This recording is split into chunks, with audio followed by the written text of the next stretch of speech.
Let me tell you something that's going to make you very uncomfortable. If you're 30 right now, or 35 or 40, you think you've got time. You think you've got 15, maybe 20 years more of earning ahead of you. You think retirement is at 60, but here's what's actually happening. Most careers don't end at 60 anymore. They end at 45, sometimes 40. And the worst part, 45 is the exact age when you have the most bills, the most responsibilities, kids in school, EMIs, parents who need taken care of, and ironically, the most experience you have ever had. But the market doesn't care about your experience. And that's the truth nobody prepares you for. Now, why has 45 become the new 60? Let me break it down simply. The job market, the roles, the technology, everything around us has gone into fast forward, but our mindset, it's still stuck in our parents' generation. We still think it is simply about, get a good job, keep your head down, keep growing, retire at 60. That worked for our parents' times. It doesn't work now. Today's workplace is faster, more disposable, and honestly, more ageist. Most employers won't even look at you beyond 45.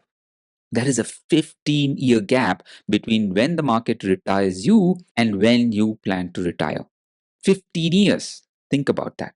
But it's not just age, something bigger has changed. And if you're watching this and thinking, I'll just upskill. I'll do a few certificates. I'll learn AI. I need you to listen very carefully about what I'm about to say. The truth is, the companies don't want your expertise anymore. They want fresh energy. Most companies, when they lay off people beyond 45, they don't even call it a layoff anymore. They call it restructuring or reorganization, or even better these days is organizational transformation. Nice words, right? Sounds clean, sounds nice, but it means the same thing. You are out. And it's worse for women. Many women post maternity never return to their normal job roles. Companies don't take even a tiny step to support their comeback. They have it on the paper, but in reality, that's not how it works. They'd rather hire someone younger with less liability.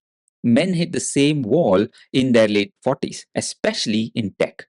The bias is real. And everyone says, just upskill, just learn something new. But honestly, there is a limit to how much one person can keep learning. And even if you do, upskilling alone is not the answer anymore. I know someone with more than 20 years of experience, brilliant at his job, got laid off at 44. And for 3 straight years, he couldn't even get an interview call. 3 years, folks. Can you imagine that? You've been working your whole life, you know your stuff, and nobody will even talk to you. And this is where things get really dangerous because it's not just about age, it's about what happens to you when you realize you need money fast and you are running out of time. See, when you're in your 30s, you think, I have a long runway, I'll earn more later, let me spend now. Big house, you buy big cars, bigger EMIs. You don't save enough because you feel like there's always the next year, right? And then suddenly you are 45, laid off, huge loans, no savings, and nowhere to go. And you go into depression, health issues, because how are you supposed to manage that kind of financial pressure if you've never planned for it? But here is what I really want to talk about because this affects even people who have a job right now. When you're insecure, when you feel like you need to earn money quickly, when you're afraid of getting fired, what happens to you? You start doing things out of fear. You don't make the right decision. You become a yes man. You agree with everything your boss says. You don't push back. You don't take vacation. You don't take risks in your career. You just survive. That is exactly when your chances of getting fired goes up as well. Because in the long run, companies don't keep yes men. They keep people who bring something to the table. So let me ask you this. Right now, is your current job, are you there because you want to be there or you are there because you are scared to leave? Think about it because if the answer is yes, scared to leave, then everything I'm going to tell you next is exactly what you need. Has this happened to you or someone you know? Yes or no in the comments. I read every single one of them. Now, here's what everyone tells you: skilling up, get certified, read leadership books, watch YouTube channel on career development. And look, I'm not saying learning is bad, but here is the truth nobody wants to say out loud. Knowledge is no longer a differentiator. It just isn't. IIT graduates are getting laid off. AI has made knowledge free and available to everyone. It's leveled the playing field. You can learn anything online. So, when everyone has the same knowledge, what makes you different? I'll tell you what doesn't make you different: another certificate, another course, another degree. And yet, that's what everyone keeps doing. Same advice, same results, and people keep struggling. So, if it's not knowledge, if it is not certificates, if it is not more technical skills, then what is it? Soft skills. That's the answer. And I know it sounds very simple, maybe too simple, but let me explain what I actually mean. When you are 40 and above and walk into a room, whether it's an interview, a client meeting, a negotiation, people already know you have the experience. They know you have the knowledge. What they are watching for is, can you communicate it? Can you read the room? Can you handle pressure without cracking? Can you influence people without authority? Can you have a tough conversation without losing your cool? In fact, that is exactly what Jensen Huang, the popular CEO of Nvidia, said. Watch this. Who's the smartest person you've ever met? Who's the smartest person I've ever met? I can't answer that question. And I know what people are thinking. The definition of smart is somebody who's intelligent, solve problems, technical. But I find that that's a commodity. And we're about to prove that artificial intelligence is able to handle that part easiest. Right. Yeah. And so as it turns out, let me give you another example. Everybody thought software programming is the ultimate smart profession. Look what is the first thing that AI is solving: software programming. And so it turns out that the definition of smart is very different than most people think. I think long term, the definition of smart, and my personal definition of smart is someone who sits at that intersection of being technically astute, but human empathy and having the ability to infer the unspoken, around the corners, the unknowables. You know, people who are able to see around corners are truly smart, and their value is incredible. To be able to preempt problems before they show up, just because you feel the vibe, and the vibe came from a combination of data analysis, first principle, life experience, wisdom, sensing other people. Mm-hmm. That vibe, that I think, that's smart. That I think is going to be the future definition of smart. And that person might actually score horribly on the SAT. That's what soft skill actually means. It's not about being nice or polite. It's about being someone people want to work with, someone people trust, someone who can lead a conversation, not just contribute to it. And here is the thing: soft skills are harder to learn than any technical skills, because technical skills you can memorize. Soft skill, you have to practice. You have to put yourself in uncomfortable situation. You have to fail to learn. But here is the good news.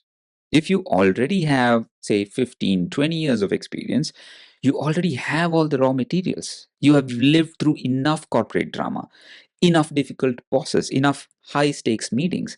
You just need someone to help you structure it, sharpen it, make it work for you instead of against you. So while you still have your job, and I mean right now, not someday, you need to build a plan B. While plan A is still working, while your salary is still coming, while things feel stable, because you never know when plan A crashes. And here are the red flags that'll tell you your job is not future proof. Pay attention to these. One, your job is mostly manual, repetitive, or administrative. If a machine can do it, it will do it. Two, you're managing work, but you are not learning anything new. You haven't learned something genuinely new in the last year, and that's a problem. Three, you haven't given an interview in the last 5 years. If nobody's calling you for interviews, it means the market doesn't see your value, and that's dangerous. Four, your entire industry is being changed by some new technology, like what AI is doing right now, to animation, to content, to coding. If your industry is next, you need to move before it moves you. And then five, the last one, and this is the biggest one, you yourself feel too old to try something new. That feeling, that's the biggest red flag of all, because it means you have already given up. You just haven't admitted it yet. Now, what if you're already 45 or above? What if you're already in the zone where companies aren't calling you back? I got you covered. Here's what you do. First, rebrand yourself. Not as someone looking for a job, but as a consultant, a mentor, a specialist in your field. You have 20 years of experience. That's not a liability, that's an asset. You just have to package it differently. Second, start documenting your knowledge. Write it down, record it, publish it, share it. This does two things. One, you'll see your own value when it's on a paper or on a screen. You'll realize how much you actually know. And two, documented knowledge can be monetized. Blogs, content, speaking engagements, mentoring, and many more. Third, go for contractual or fractional roles. Stop waiting for the perfect full time job. If someone's offering you a contract, take it. Get back in the game. Momentum matters more than perfection. And then the fourth one, if nothing else is working, network like your life depends on it, because in that moment it does. When you have responsibilities and you're out of job, your network is your lifeline. And then the last one, the fifth one, if you can break free from location dependency. If you are in, say, a metro city like Bangalore, life is expensive. If you can work remotely or from a smaller city, you save money. And when you're not earning as much, saving money is earning money. Now, here's a mindset shift you need to make. And I'm going to say this theoretically. I have worked with hundreds of professionals, hundreds, managers, senior managers, people who were stuck, people who thought their career was over. And the one thing that changed everything for them, it wasn't a new certificate for sure. It wasn't a new degree. It was soft skill. Learning how to communicate, how to present themselves, how to position their experience as an asset, not as a cost. I have testimonials, real people, real results. If you go to my LinkedIn, you can read about some of them. Read about the kind of difference it made for them, because this isn't theory for me. This is what I do. So here's what I want you to take away from this. You cannot control when the world retires you, but you can absolutely control how ready you are when it does. If you're watching this and you're thinking, I need help with this, I need someone to look at my situation and tell me what to do next, then let's talk. I do one-on-one discovery session. It's not a sales call, it's a conversation. We sit down, we look at where you are, what your skills are, what's holding you back, and whether working together makes sense for you. If it does, great. If it doesn't, you still walk away with clarity on what the next step is for you. The link is in the description. Book a session. Don't wait until you are 45 and laid off to figure this out. Start now while you still have time, while you still have options. Because the worst time to build plan B is the day after plan A fails. I'll see you in the next one. Take care.